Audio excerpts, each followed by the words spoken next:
defense has just called the whole city of Memphis stupid and dumb.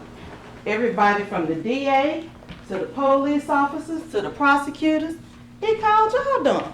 Called everybody, all one of them dumb. Are you kidding me right now?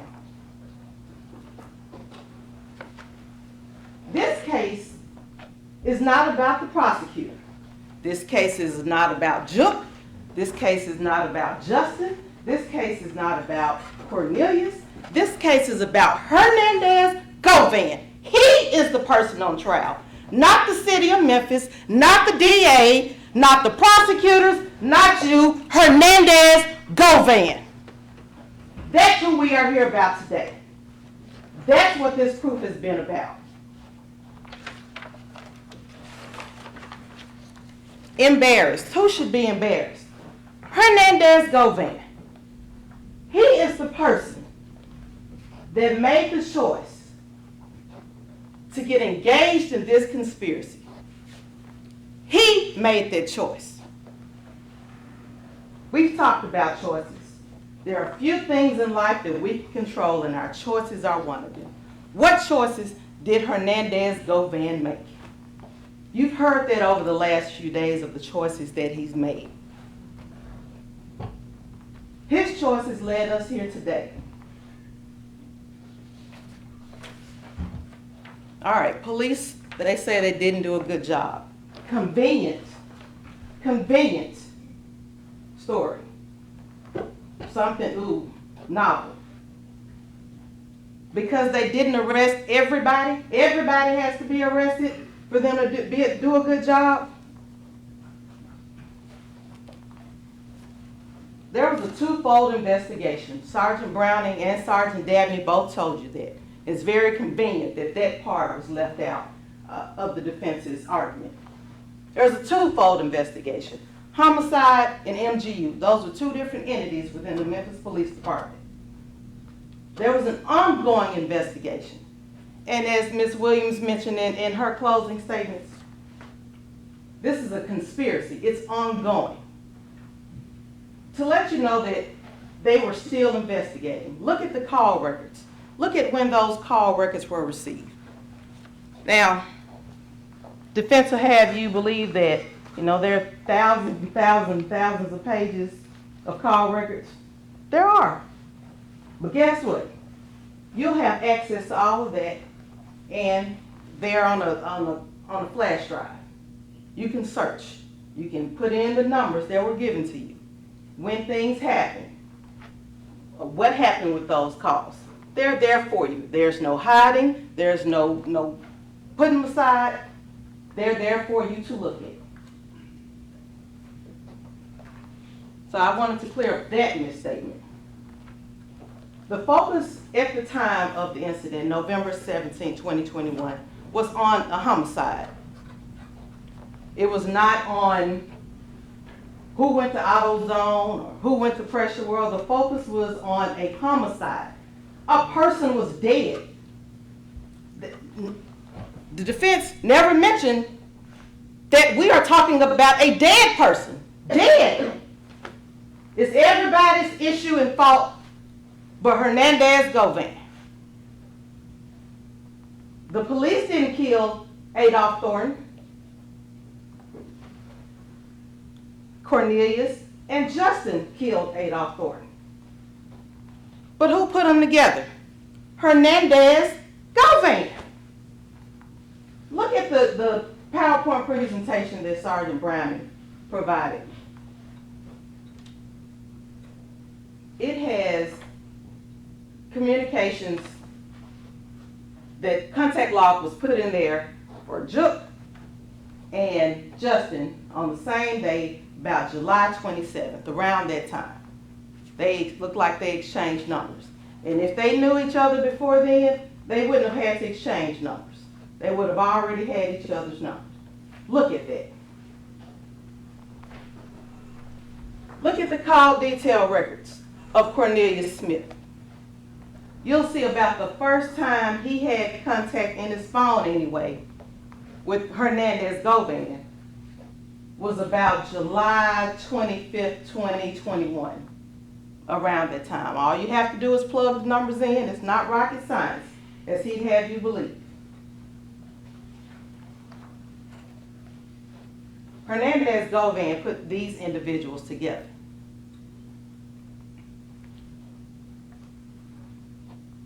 In Govan's investigation, Govan's role in this conspiracy, as far as MPD was investigating, really didn't start until Angela Arnold gave a statement. Now, if we are to believe anything Angela Arnold says, then we are to believe call records, which Sergeant Garner said they don't lie. They're the records. They are what they are. So we can't believe that. We're not supposed to believe Angela either. We're not supposed to believe anything that's happened.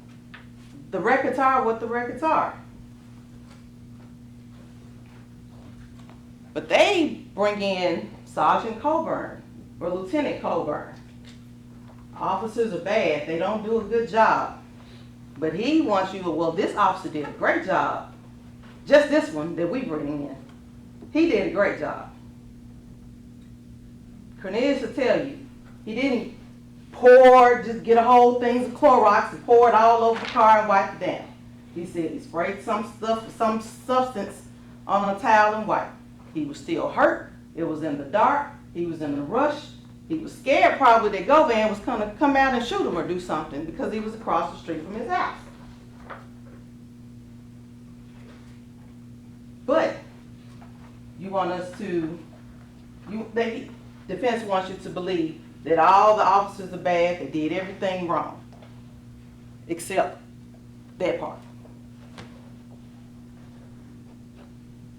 The investigation was ongoing.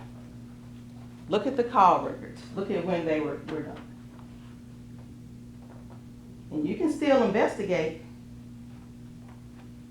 And because you want someone arrested tomorrow, it doesn't mean the evidence is all there.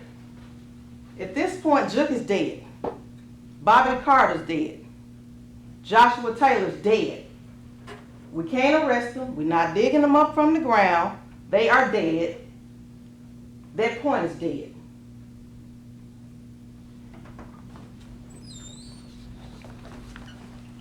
Browning just analyzed the numbers that were there. Garner said the records are what they are. They come from the phone company or from the phone. All Browning did was analyze it. To say, hey, these many calls came from this individual, this many contacts. That's all Browning was brought here to testify about. But because those records show Hernandez Govan communicating with the conspirators throughout the summer, throughout the fall, from July until November, well past November 17th, at least November 20th of 2021, oh, Browning's a liar too. And when all he did was analyze the records. The records were made by Mr. Govan.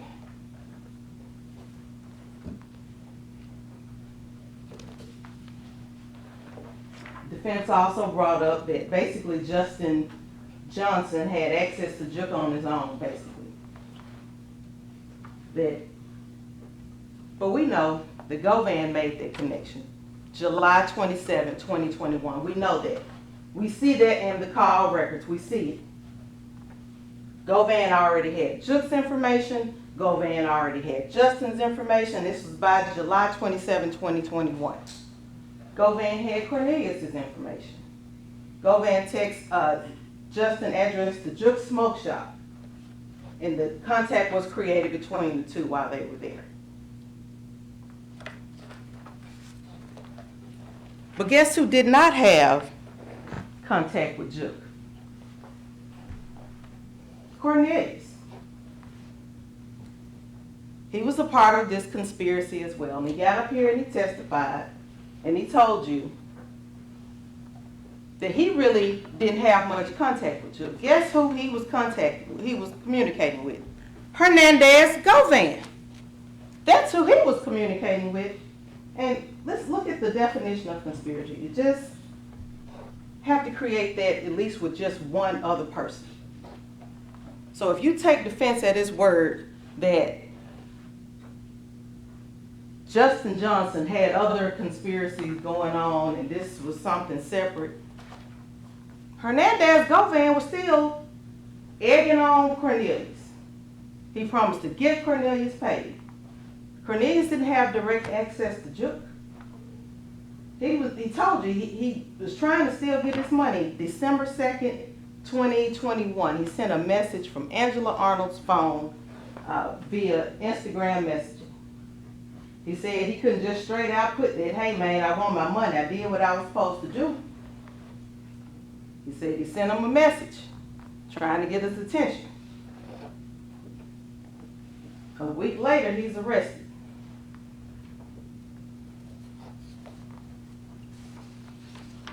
But Hernandez Govan was the link between all of them. Hernandez knew Juke. Even if it did, that's still being investigated. But if the entire hit came from Juke, it was communicated to Govan, who then put it out to Justin and Cornelius. Hernandez Govan did that.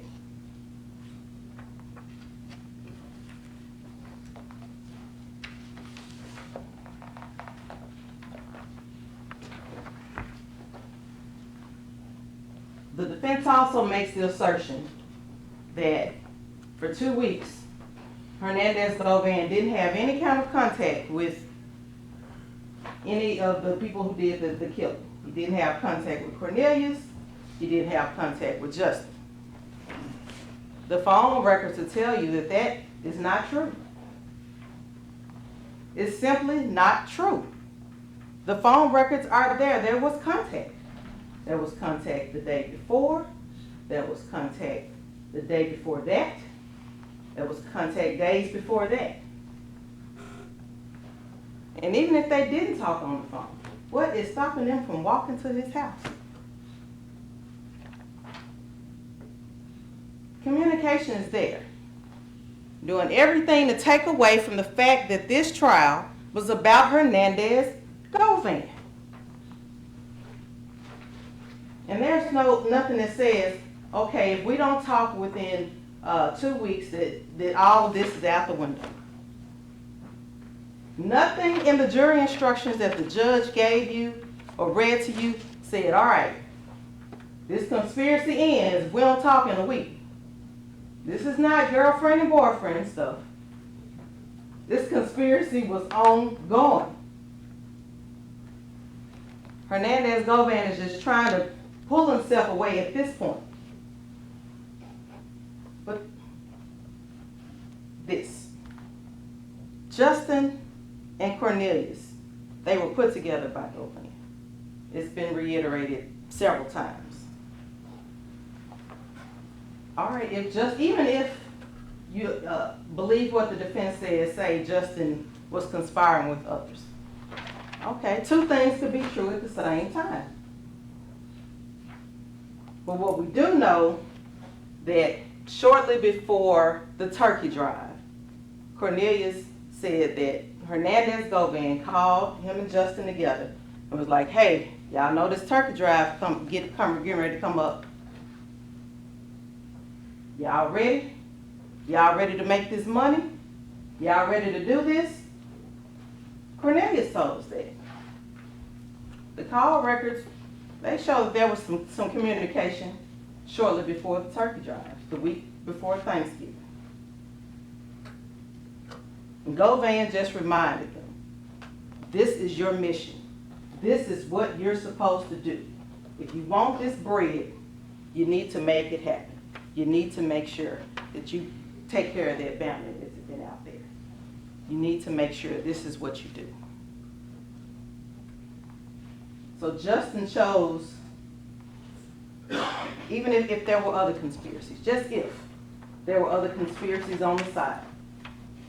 On November 16, 2021, Justin Johnson chose Cornelius.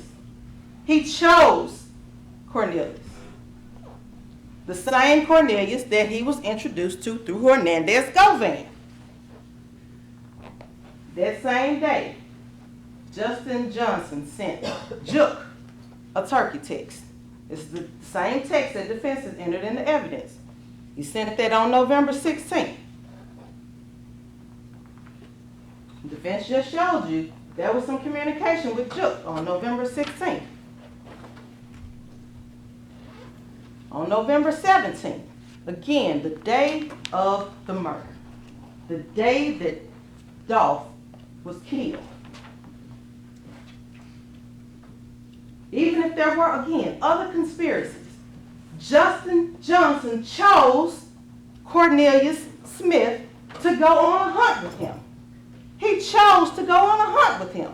He chose him the day before. He chose him on the day of. And Cornelius Smith said the only way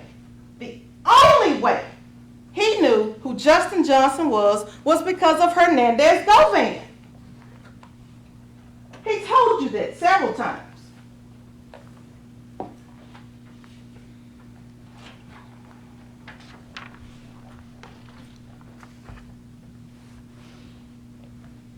Then we talk about Cornelius.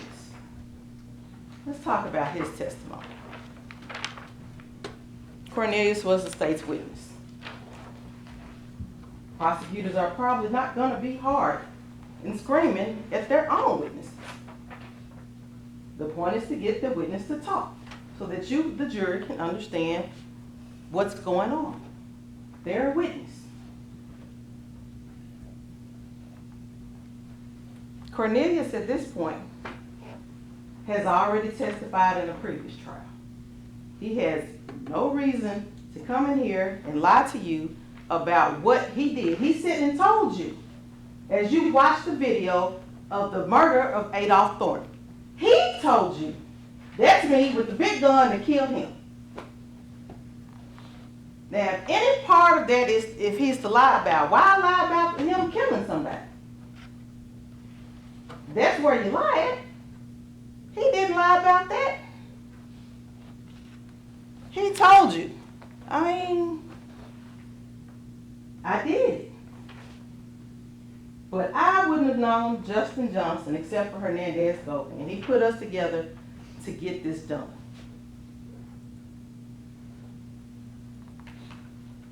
He told you, the defense attorney, at least several times, that he was under the influence. You saw the video. Cornelius Smith was up there. He was high. Even the questions that were asked of him were confusing. And he told you, he said, I don't remember. I had taken some pills, and we learned he'd been taking pills. So why at that point say anything different? Even Angela Arnold said he took some pills that day. Yeah, he may have been fine, but he told you, I've been doing this for a long time. It may not affect me the same way that it affects someone who doesn't take pills. But in addition to the pills he was taking, he took some Tylenol PM. Defense tried to make it seem like it was just, a headache medicine. But he was getting that edge. He saw the end of the road coming for him. He knew the marshals were behind him. He knew that. He'd taken them pills. So they tried to get a statement out of him that day. He's all over the place. He's confused. Doesn't really say much then. But he gives a statement eventually. And he tells you on the stand what happened. How Mr. Hernandez Govan set all of this in motion. And the defense, paints him as a liar. Cornelius said his game with the women. Well, Angela, she's still with him. Some kind of game. Letitia Jackson's kid's mother. He had enough game where she took his phone. He handed over his phone to her the day he got arrested. And Miss Ferguson, the neighbor, she said, he's a sweet baby, just sweet as he won't be. She just loved him. He helped her out. She didn't have a bad thing to say about him. Said he didn't give her $500, or someone didn't give him $500 for Cornelius. How do we know Miss Ferguson is the neighbor that happened to? Live on the street, there's several neighbors. But he brings sweet little Miss Ferguson in, who had nothing bad to say about Cornelius.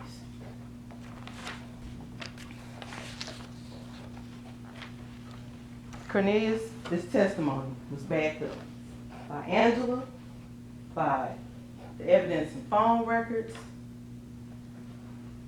by the murder. All of that is backed up.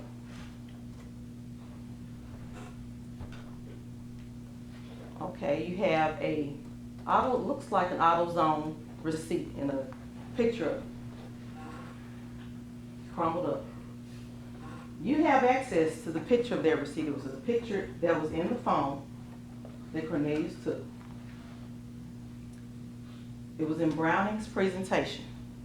Look at the receipt. Blow it up. Stretch it out. You'll see that was taken, it looks like AutoZone, and it was a receipt from November 20th, 2021.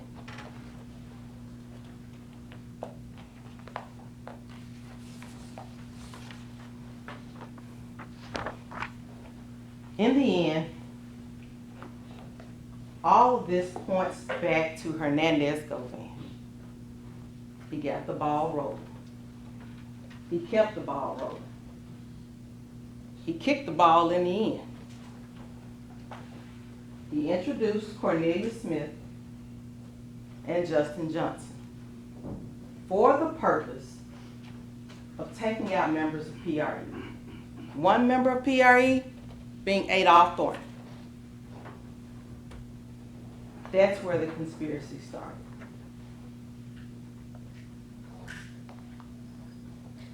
Again, all fingers point back to Hernandez Govan. Justin, Hernandez Govan. Cornelius, Hernandez Govan. Juke, as the defense keeps wanting to throw out, Hernandez Govan. And why go to Hernandez Govan house after they commit the murder? Because that was comfortable for them. No one ever said these were the smartest killers. They didn't plan on getting shot. That wasn't part of the conspiracy. When we get shot, we're going to go here. But they'd already had the getaway car at Hernandez Govan house. So they originally met at Hernandez Govan house back in July. If they would ever meet up during the time of the conspiracy, from June of 2021 until March or whenever they were arrested, they would meet at Hernandez Govan's house. Want to go shoot a video? Go to Hernandez Govan's house. They're all in the video. Park your getaway vehicle? Go to Hernandez Govan's house. Park your murder vehicle. Hernandez Govan, that's the person. Now, why did they not go in? Maybe he wasn't there right then. Maybe he was like, someone went down, I'm getting out. Who knows? But we know what happened. We know where they went. We know that the murder vehicle was parked there. We know that the getaway truck that they used to get somewhere else was parked in front of Govan's house. We know that. Even Cornelius Smith told you, Cornelius Smith told you that Justin wanted him to meet him on the day of the murder. He wanted him to meet at Govan's house. Cornelius said he couldn't get over there. So Justin came and picked him up. Again, all of this Going back to Hernandez Govan, as much as the defense tried to deflect and get you to choose different deflections, it all points back to Hernandez Govan.